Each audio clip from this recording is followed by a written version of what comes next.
देख सकता। परमेश्वर के वचन मानते ही ये आपकी शारीरिक अभिव्यक्ति का कारण बनेगा और ये लोगों को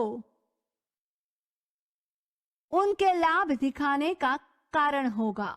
और इसीलिए हम ये नहीं सोच सकते कि ये कम होने वाला है, ये अप्रभावी होने वाला है। लेकिन ये पूरी दुनिया एक दिन गुजरने वाली है, पर आप इसके साथ गुजरना नहीं चाहते, लेकिन आप अपने आप को उस पे स्थित करना चाहते हैं जो पक्का है। और परमेश्वर का वचन बिल्कुल पक्का है, ये नहीं बदलेगा, ये चलते जाएगा, ये ऐसा ही रहेगा, ये वही करेगा जो ये कहता है मैं करूंगा। और इसलिए हम परमेश्वर के काम करने के तरीके को कम नहीं आंक सकते, क्योंकि हम इस दुनिया की वास्तविकता को देख रहे हैं अच्छी तरह से। हम दुनिया क्या कहती है इसके इतने आदी हो गए हैं कि दुनिया करती है और दुनिया क्या सोचती है और दुनिया की फैशन क्या है, दुनिया का संगीत और दुनिया की फिल्में। मैं आपको बता रही हूं, वहां ऐसा कदम हो सकता है, ऐसी धारणा हो सकती है जो इस दुनिया के विपरीत है। अगर कभी मसीह का शरीर जग जाए और परमेश्वर के तौर तरीके समझना शुरू कर दे कि हमें गुणवत्ता और उत्कृष्टता के साथ समझौता नहीं करना है, हरगिज नहीं, गुणवत्ता और उत्कृष्टता। मेरे साथ कुछ क्षण दानियल में देखो, आज्ञा 2 में। मैं यहाँ इस उदाहरण में देखना चाहती हूँ और उम्मीद करती हूँ शायद उनके जीवन के माध्यम से और उनके उदाहरण के माध्यम से आप देख सकते हैं कि मैं यहाँ प्रभाव की बात कर रही हूँ, क्योंकि आप में से कुछ परमेश्वर के राज्य में काम करने से डर रहे हैं, क्योंकि आप लोग डर रहे हैं कि आप क्या सोचेंगे। वे पहले से ही आपके बारे में सोचने वाले हैं। मेरा मतलब है, तुम्हें पता है, आप परमेश्वर के जीते होंगे और पहले ही अपना मन बना लेंगे कि मैं परमेश्वर की तरह ही करूंगा। कौन कहता है कि वे तुम्हें पसंद करेंगे और जो कुछ भी आप करें वो उन्हें लगता है कि आप करें और समय बचाएं, अपने आप को बीमारी से बचाए, परमेश्वर में विश्वास करके चिंता से बचे, और उसकी योजना और उनके रास्ते सबसे अच्छा तरीका है।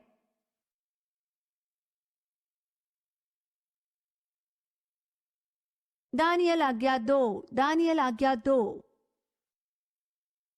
मुझे दानियल के जीवन से प्यार है और वो कैसा एक व्यक्ति था जो उसके हिस्से में बहुत ही सुरक्षित था और अलग, असाधारण करने के लिए तैयार था, उस कीमत की परवाह किए बिना जो उसे सबसे अलग बनाती है। आप में से कितनों को पता होगा कि मूल्य चुकाना होगा? जानते हैं, आपको पता है,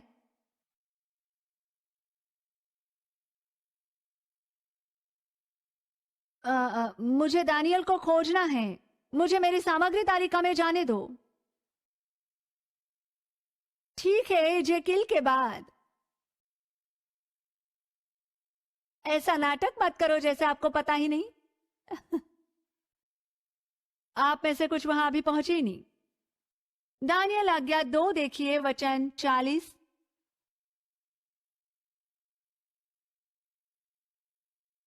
चलो देखते हैं, हमें कहां देखना है, हमें दानियल को देखना है आज्ञा 3 वचन 26, आज्ञा 3 वचन 26।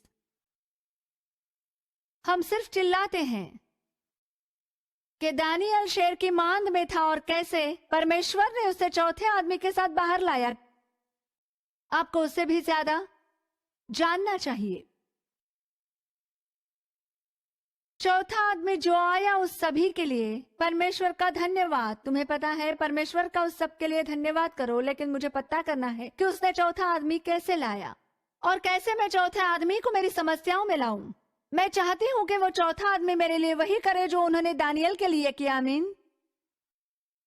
दानियल आज्ञा 3 वचन 26। हमें इस बात के सार तक पहुंचना है। वचन 26। फिर नाबूकदनेस्सर उस धधकते हुए भत्ते के द्वार के पास जाकर कहने लगा, हे शद्रक, मेशक और अबेदनगो, हे परम प्रधान परमेश्वर के दासों, निकलकर यहाँ आओ। यह सुनकर शद्रक, मेशक और अबेदनगो आग के बीच से निकलकर बाहर आए।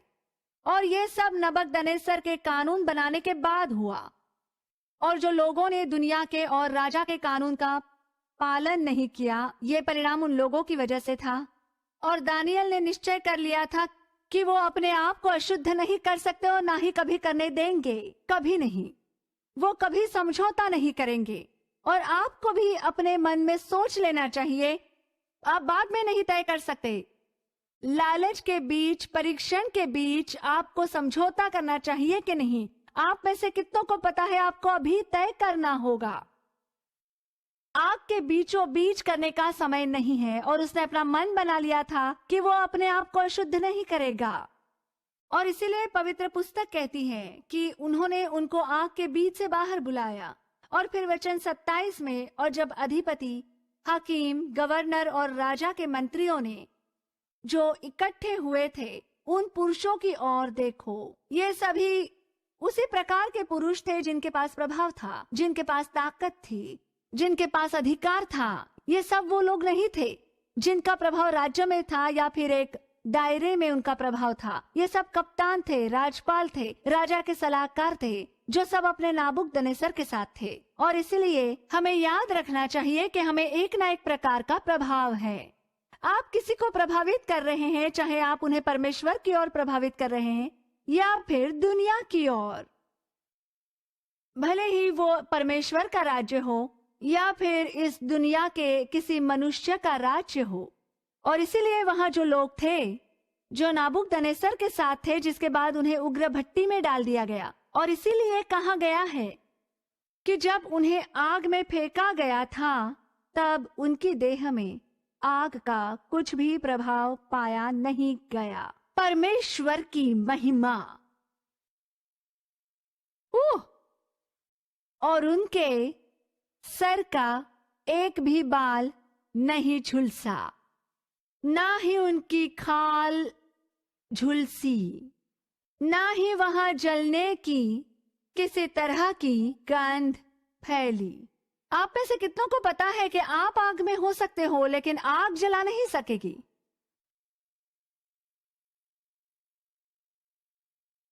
आप झुकेंगे नहीं, समझौता नहीं करेंगे, हार नहीं मानेंगे, पर परमेश्वर पर भरोसा है, उसके शब्दों पर भरोसा है कि प्रभु तुम मुझे इन चीजों से बाहर निकालोगे।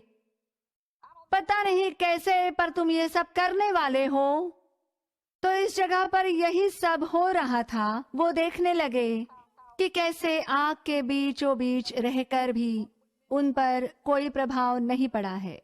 वचन 28 में फिर नाबूकदनेस्सर ने कहा कि धन्य हो उस परमेश्वर का जिसके सेवक हैं शद्रक, मेशक और अबेदनगो, जिन्होंने अपना दूत भेजा, अपने सेवकों की मदद की, जिन्होंने उस पर भरोसा रखा। परमेश्वर अपनों का ख्याल रख सकते हैं।